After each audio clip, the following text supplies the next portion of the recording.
Hello friend, welcome to my channel education focus और मैं हूं आपका दोस्त सत्येंद्र भंडारी। जैसा कि आप देख रहे हैं कि हम प्रायिकता से संबंधित क्लास 10th की मैथ्स की लेसन नंबर 14 कर रहे हैं और हमारा इसमें एक वीडियो हो चुका है। ये पोर्शन मैं पहले कर चुका हूं कि प्रायिकता किसे कहते हैं, इसमें आवश्यक तथ्य क्या क्या है, प्रायिकता का मान कहां से कहां तक होता है, जो संभव घटनाएं हैं उनकी प्रायिकता क्या होती है और असंभव घटनाओं की प्रायिकता क्या होती है। तो आज स्टार्ट करते हैं इसका सेकंड वीडियो। यदि आपने पहला वीडियो नहीं देखा है तो आप उसको जरूर जाकर के देखें, क्योंकि ये बोर्ड पेपर के लिए बहुत ही ज्यादा उपयोगी है और क्योंकि इस पार्ट से लगभग 4 से लेकर के 5 नंबर का आपका पेपरों में पूछा जाएगा। तो चलिए स्टार्ट करते हैं।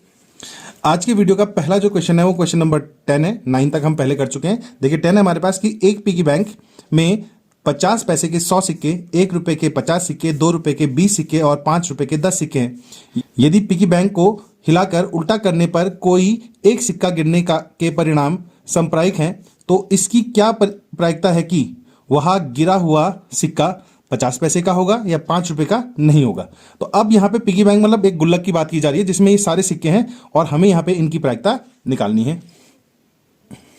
जैसा कि आप जानते हैं कि मैं पहले से इसमें कुछ लिख करके चलता हूं जिससे आप लोगों को ज्यादा समय बर्बाद ना हो। देखिए सबसे पहले जब हम शुरुआत करेंगे, जो दिया है एक पिगी बैंक में सिक्कों की संख्या 50 पैसे के 100 सिक्के दिए हुए हैं, 1 रुपए के 50 सिक्के दिए हुए हैं और 2 रुपए के 20 सिक्के और 5 रुपए के 10 सिक्के दिए हुए हैं। अब यदि हम कुल सिक्कों की बात करें, क्योंकि परिणाम में हमारे पास बटे में क्या आता है कुल सिक्के, तो हमारे पास कितना हो गया 100 प्लस 50 प्लस 20 प्लस 10, 100 प्लस 50 150, 170 और 180। कुल सिक्कों की संख्या हमारे पास क्या आ गई 180 आ गई।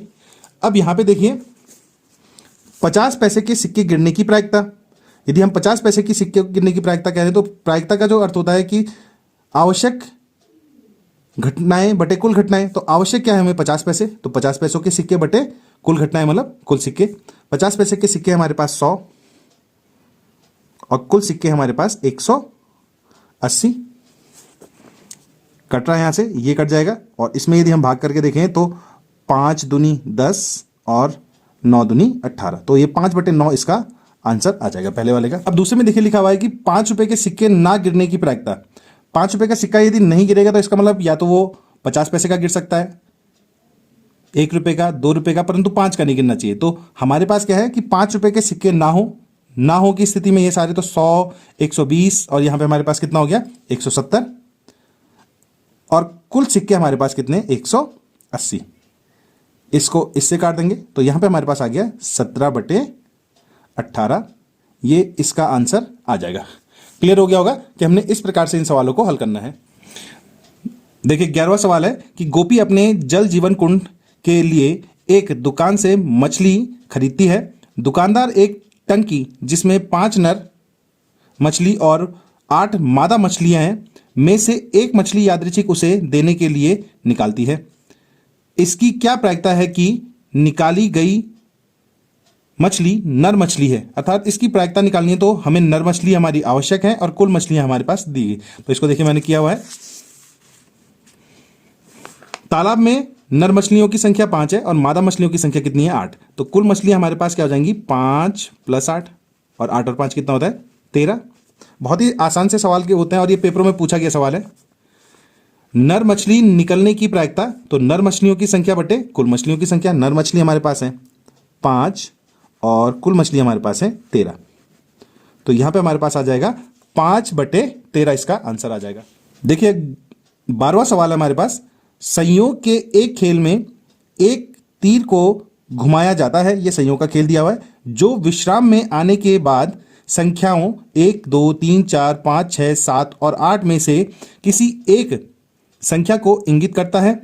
यदि ये सभी परिणाम समप्रायिक हों तो इसकी क्या प्रायिकता है कि यह तीर इंगित 4 दिए हुए 8 को करेगा, एक विषम संख्या को करेगा, 2 से बड़ी संख्या को करेगा और 9 से छोटी संख्या को। समप्रायिक का मतलब आप समझ गए होंगे कि सभी का जो भाग है वो एक समान होगा, कि यहां से यहां तक जितना क्षेत्रफल कवर करेगा वहां से यहां पे भी उतना ही होगा। तो ये हमारे पास समप्रायिक घटना होंगी। तो हमने इसमें 4 सवाल निकालने हैं एक ही सवाल के उसमें, तो चलिए करते हैं। देखिए हमारे पास है कि संयोग के खेल में कुल संख्याएं 8 है हमारे पास, ये बनाया हुआ है 1 2 3 4 5 6 7 8, इसी प्रकार से आप करेंगे। अब देखिए पहला है हमारे पास कि अंक 8 आने की प्रायिकता। अब 8 अंक कितनी जगहों पे लिखा हुआ है, एक 8 अंक की आवृत्ति एक बार और कुल अंक कितने 8, तो इस इसका जो पहले का आंसर आ जाएगा वो आ जाएगा हमारे पास 1/8। दूसरा है एक विषम संख्या आने की प्रायिकता। तो एक विषम संख्या आने की प्रायिकता मतलब कुल विषम संख्याएं बटे कुल संख्याएं। अब विषम संख्याएं कौन सी हुई? वह सभी संख्याएं जिसमें 2 का भाग नहीं जाता। तो 1 हो गया, 3 हो गया, 5 हो गया, 7, कुल कितने हुए? 4। तो यहाँ पे 4/8। 8 में यदि हम 4 का भाग दें तो कितना हो जाएगा? 4 एकम 4 और 4 दूनी 8। ये इसका आंसर आ जाएगा। 2 से बड़ी संख्या आने की प्रायिकता। 2 से बड़ी संख्या का मतलब हुआ कि इससे बड़ी। तो 1, 2, 3, 4, 5, 6, 2 से बड़ी संख्या है बटे कुल संख्या है। 2 से बड़ी संख्या कितनी है हमारे पास? 6, और कुल संख्या कितनी है हमारे पास? 8। तो ये फिर से कट जाएगा, 3 दूनी 6 और 4 दूनी 8। इसका आंसर ये आ जाएगा। अगला है हमारे पास 9 से छोटी संख्या आने की प्रायिकता। अब 9 से छोटी संख्या देखिए हमारे पास 8 भी 9 से छोटी है, 7, 6, 5, 4, 3, 2, 1, ये सभी 9 से छोटी संख्या है। तो इस स्थिति में हमारे पास 9 से छोटी संख्या कितनी हुई? 8, और कुल संख्या कितनी है? 8। 8 में 8 का भाग गया तो कितना बचा हमारे पास? 1। और तो ये इस प्रकार की घटनाएं कहलाएंगी हमारे पास संभव घटनाएं कहलाएंगी, जिसको हमने यहाँ पे किया हुआ है। तो हो गया, समझ में आ गया होगा कि हमने क्या किया हुआ है इसमें, कि जो जो दिए हुए हैं उन अंकों को ध्यान में रखते हुए इसको हल करते हुए आगे की तरफ बढ़े। सीरीज का नेक्स्ट क्वेश्चन है 13 कि एक पासे को एक बार फेंका जाता है, निम्नलिखित को प्राप्त करने की प्रायिकता ज्ञात कीजिए। अब एक पासा मतलब जैसे लूडो का डाइस, उसके लिए पासा कहेंगे हम। तो 1 से लेकर के 6 तक के अंक होते हैं। एक अभाज्य संख्या 2 और 6 के बीच स्थित कोई संख्या और एक विषम संख्या, ये तीनों प्रायिकता हमें ज्ञात करनी है, और ये भी पेपरों में पूछा गया सवाल है। तो चलिए स्टार्ट करते हैं। देखिए हमने लिखा हुआ है कि पासे को एक बार फेंकने पर प्राप्त कुल परिणाम 6, कौन कौन से हो सकते हैं? 1, 2, 3, 4, 5, 6, ये परिणाम प्राप्त होंगे। अब अभाज्य संख्या आने की प्रायिकता। अभाज्य संख्या आने की प्रायिकता की बात करें तो अभाज्य संख्याएं कौन कौन सी हुई? वे सभी संख्याएं जिसमें स्वयं का और केवल एक का ही भाग जाता है। तो पहली अभाज्य संख्या हुई 2, फिर 3 और फिर 5। तो अभाज्य संख्या कुल कितनी हुई? 3, और कुल परिणाम हमारे पास कितने? 6। तो 3/6 इसको हल करें तो 3 का भाग जाता है, 1/2, ये आपका उत्तर आ जाएगा। दूसरा है 2 और 6 के बीच स्थित कोई संख्या आने की प्रायिकता। अब 2 और 6 के बीच, तो 2 ये है और 6 ये है, इसके बीच में कौन सी संख्या हो सकती है? 3 हो सकता है, 4 हो सकता है और 5। तो 2 और 6 के बीच में कुल कितनी संख्या है? 3, और कुल परिणाम हमारे पास कितने? 6। तो इसको भी हल करें तो वही आएगा हमारे पास 1/2। एंड लास्ट हमारे पास है विषम संख्या आने की प्रायिकता। विषम संख्या का मतलब हो गया कि वह सभी संख्याएं जिसमें 2 का भाग नहीं जाता। तो 1 हो गया, 3 हो गया और 5, ये सारी विषम संख्याएं। तो कितनी संख्याएं हुई? इसमें भी 3 हुई, तो 3/6, और इसका भी जो आंसर है वो आ गया 1/2। तो ये हमारे इसके आंसर आ जाएंगे। कभी कभार सवाल जब ये आता है तो हम सोचते हैं पेपरों में कि तीनों के उत्तर एक जैसे नहीं आने चाहिए, और हम सवाल को क्या कर देते हैं? गलत कर देते हैं। तो हमें ध्यान रखना है कि जो जो परिणाम आ रहे हैं उनके बारे में हमें ज्ञात होना चाहिए। नेक्स्ट क्वेश्चन है हमारे पास 14। 52 पत्तों की अच्छी प्रकार से फेंटी हुई एक गड्डी में से एक पत्ता निकाला जाता है, निम्नलिखित को प्राप्त करने की प्रायिकता ज्ञात कीजिए। अब ध्यान रहे, आपको ताश के गड्डियों की समझ होनी चाहिए कि एक पूरी गड्डी में 52 पत्ते होते हैं, 2 रंग के होते हैं मतलब 26-26, और 4 प्रकार के होते हैं मतलब प्रत्येक प्रकार के पत्ते होते हैं हमारे पास 13-13-13-13, और प्रत्येक प्रकार में 13 पत्ते होते हैं, जिसमें से 3 पत्ते क्या होते हैं? चित्र वाले, जिनको फेस कार्ड कहते हैं। तो हमें यह ध्यान होना चाहिए कि किस किस। तो हमारे पास देखिए क्या निकालना है? लाल रंग का बादशाह, एक फेस कार्ड या तस्वीर वाला पत्ता, लाल रंग का तस्वीर वाला पत्ता, पान का गुलाम, हुकुम का पत्ता, और एक ईंट की बेगम आने की प्रायिकता। इन सब की प्रायिकता मतलब हमें 6 सवाल एक साथ करने हैं। तो चलिए स्टार्ट करते हैं। देखिए मैंने लिखा हुआ है कि ताश की गड्डी में कुल पत्ते कितने होंगे? 52। अब पहला जो सवाल था हमारे पास, लाल रंग के बादशाह आने की प्रायिकता। अब लाल रंग के कुल 26 पत्ते होते हैं, और 26 में भी क्या होते हैं? 2 प्रकार के पत्ते आते हैं। तो हमारे पास लाल रंग के बादशाह जो हो जाएंगे वो कितने होंगे? 2, और कुल पत्ते हमारे पास कितने हैं? 52। इसमें यदि हम भाग दें तो 2 का जा रहा है, 2 एकम 2 और 26 दूनी 52। ध्यान रहे हमारे पास 4 प्रकार के पत्ते जो होते हैं। एक होता है हमारे पास, लाल रंग की बात करें तो लाल में एक होता है ईंट का और एक होता है पान का, और दूसरा होता है हमारे पास काले, काले में होते हैं चिड़ी का और एक होता है हमारे पास हुक्म का।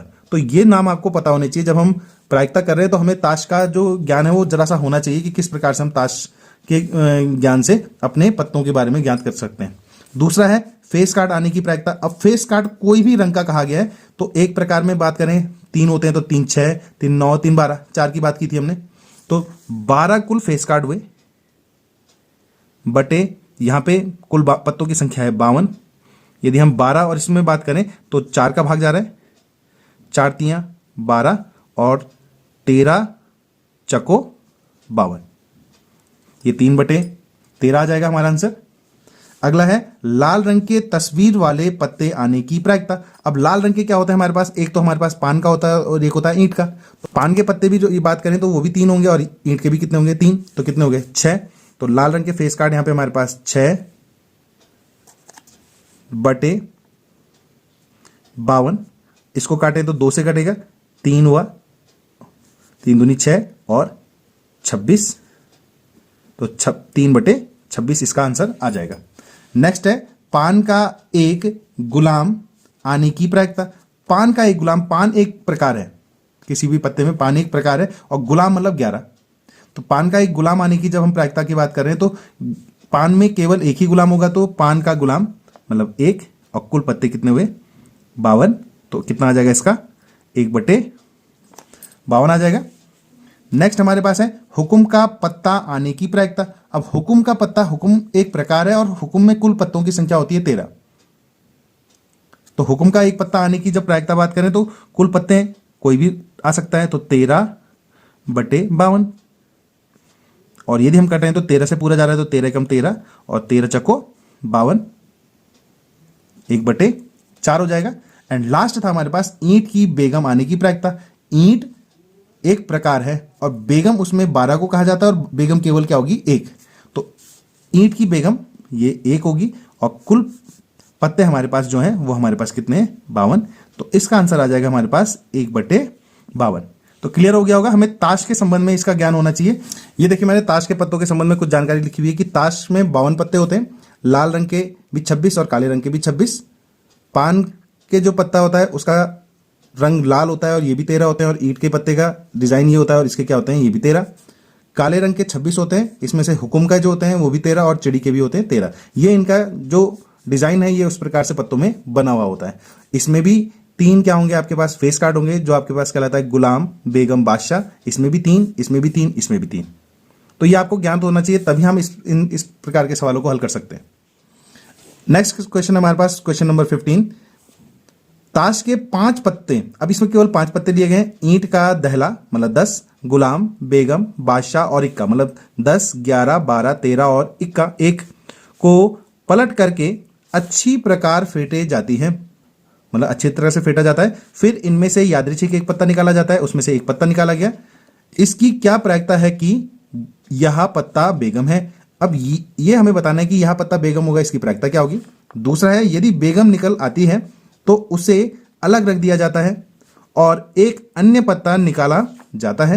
इसकी क्या प्रायिकता है कि दूसरा पत्ता एक इक्का है और एक बेगम है, 2 और निकालने।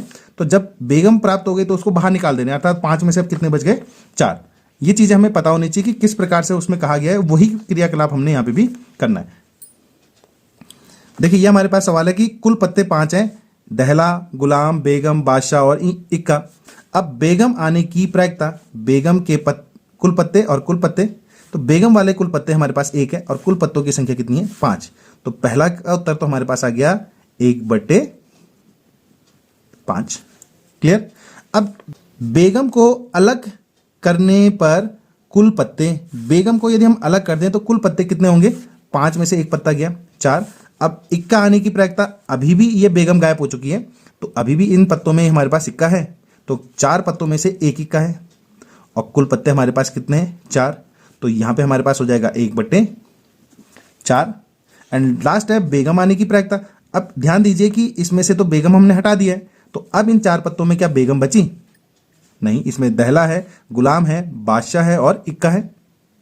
तो बेगम गायब हो चुकी है, तो यहां पे बेगमों की कुल संख्या तो 0 है और 0 बटे 4 और 0 बटे 4 का मतलब हुआ 0। तो इस प्रकार की जो घटनाएं हैं या प्रायिकता जो करती हैं उसके लिए कहा जाता है असंभव घटना और इनकी प्रायिकता हमेशा क्या होती है? 0। तो क्लियर हो गया होगा आपका।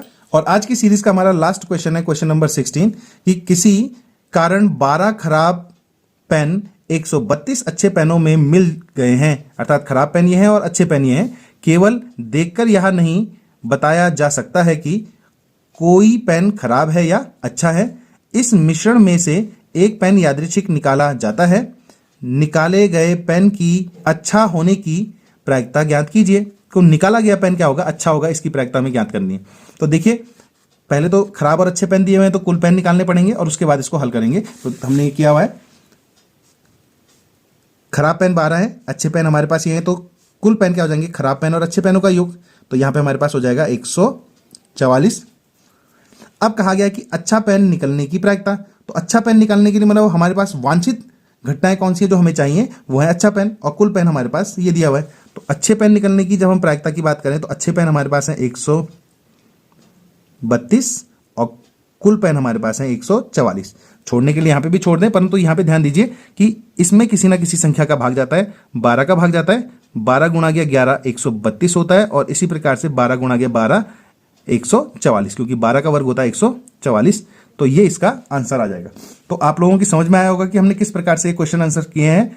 बहुत मेहनत से आप लोगों के लिए सवाल बनाए जा रहे हैं, तो आप लोग इतनी ही मेहनत से अपना काम भी करें, क्योंकि बोर्ड एग्जाम बहुत ज़्यादा नज़दीक आ रहे हैं और आपके पेपरों की प्रिपरेशन बहुत अच्छी होनी चाहिए। तो यदि आपको बोर्ड पेपर के लिए और मदद की आवश्यकता है तो आप मेरे चैनल में जाकर के पिछले 10 साल के क्वेश्चन आंसर्स को कर सकते हैं। यदि आपको ये सीरीज उपयोगी लग रही है तो वीडियो को लाइक करें, शेयर करें और सब्सक्राइब करें। और वीडियो आपके लिए आने वाले समय में आते रहेंगे, तो बने रहें मेरे साथ। Okay, bye.